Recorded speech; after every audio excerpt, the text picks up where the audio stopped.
Добрый день, уважаемые пчеловоды. Это пасека Лаврова, Витебская область.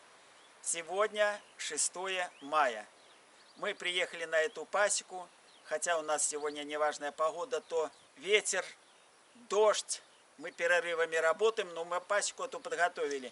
Каждой основной семье мы все необходимое оборудование подготовили, чтобы формировать отводки.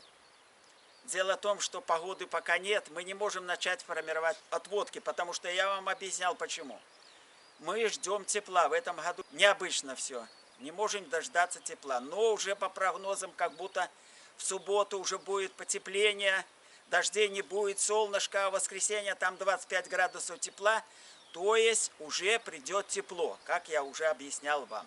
И мы начнем работу по формированию отводков от каждой основной семьи.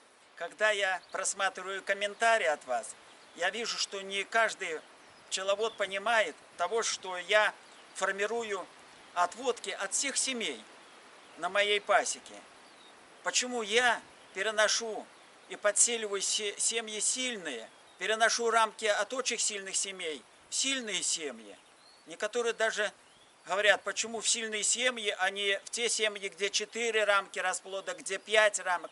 Так вот, я вам объясняю, что эти семьи, которые 4 рамки и 5 рамок в гнезде, у меня таких семей нет. Я сразу, когда идет массовый облет, это в первых числах апреля, и мы делаем ревизию семей, я определяю такие семьи. Если они слабые, то мне невыгодно их держать. Я их просто за апрель месяц не разовью их, чтобы к первым числам мая можно делать бы от них отводки. Поэтому такие слабые семьи мы или соединяем в одну семью, или 3 семьи в одну семью, убираем плохие матки, оставляем одну. А если семьи хорошие, вижу при ревизии, их оставляем. И в конце концов за апрель месяц я специальным приемом, который я вам показывал, развиваю эти семьи, довольно становятся они сильные, многопчельные, с хорошим количеством рам с расплодом, то есть к первым числам мая я могу уже начинать формировать отводок. Мы делаем отводки от каждой основной семьи по всей пасеке, чтобы потом в последующем перед главным взятком объединить эти отводки с основными семьями, там, где уже будет выведена молоденькая свящевая матка. Вот смысл моей технологии.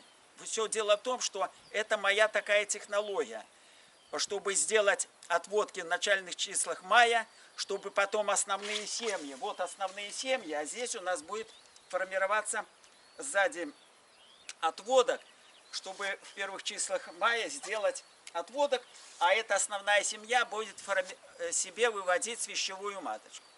Мы не можем сделать отводки за один день, потому что 150 семей, конечно, мы не успеем за один день сделать, поэтому это растягивается на несколько дней. Один день, второй, третий. Первый день мы делаем самые сильные семьи, которые я вам показывал, чтобы не допустить роения. Второй день уже более слабые.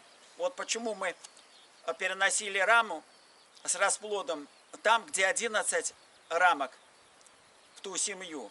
Потому что, чтобы ее подсилить, и она как бы немножко подтянулась к этой сильной семье. А там, где 10 рам, тоже ставим, и она потянется к этой уже семье.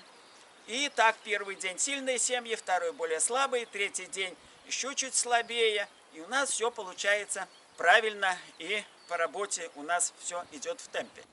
Почему я не тороплюсь делать отводки, как некоторые мне советуют? Да потому что очень легко работать, делать отводки, когда установится устойчивая, теплая погода, когда начинают зацветать одуванчик, сады и другие весенние медоносы, которые облегчают развитию отводков. В отводке потом я буду ставить вощину, она хорошо будет отстраиваться, когда есть взяток. Почему я составил такую технологию работ на своей пасеке? Потому что у меня местность со слабыми взятками. У меня нет сильных медоносов, которые бы давали обильные взятки, и семьи быстро бы накапливали мед в магазинах. Мне пришлось методом проб и ошибок составить такую технологию, чтобы пчелы непрерывно накапливали в небольших количествах пусть, но они непрерывно накапливали мед в своих гнездах. Шло бы непрерывное накопление. Ну вот, дорогие мои, я вам объяснил, почему я работаю именно так, и последовательность работ моя такая, а не иначе, как мне некоторые советуют пчеловоды, чтобы я как бы работал традиционно, вот как они бы поступили в моем случае. Ну, дело в том, что, видите, вот мне иначе нельзя работать, как я работаю. Заходите на мой канал, буду объяснять вам основы моей технологии, потому что я успешно работаю, у меня есть мед, у меня есть медопродукты. Я думаю, что это будет полезно некоторым, а кто перенимет мою технологию, ну, будет всегда с медом. До свидания.